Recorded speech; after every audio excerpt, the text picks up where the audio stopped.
खासदार ह्या डेलिगेशन्समध्ये होते आणि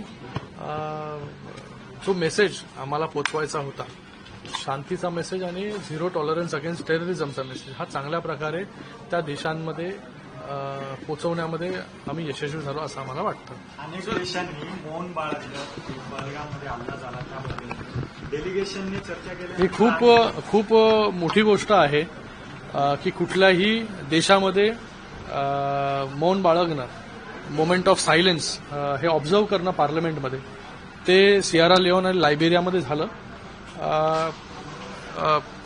मी त्यांचाही धन्यवाद व्यक्त करतो त्या देशांचं की त्यांनी भारताच्या प्रती एवढी संवेदना व्यक्त केली आणि कठोर शब्दांमध्ये ज्यांनी पहलगामचा हल्ला केला त्यांच्यावरती कठोर शब्दामध्ये निंदा देखील केली.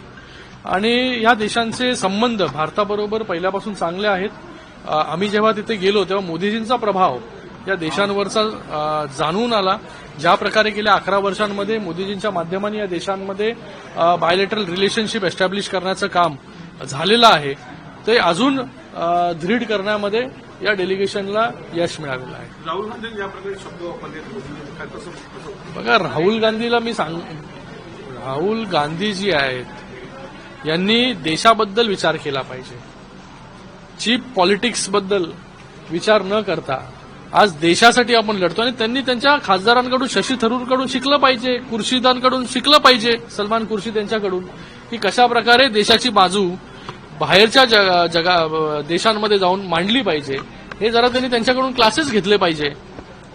त्यांचेच पार्टीचे खासदार आहेत आणि त्यांच्याच पार्टीचे विविध खासदार विविध डेलिगेशनमध्ये देखील होते.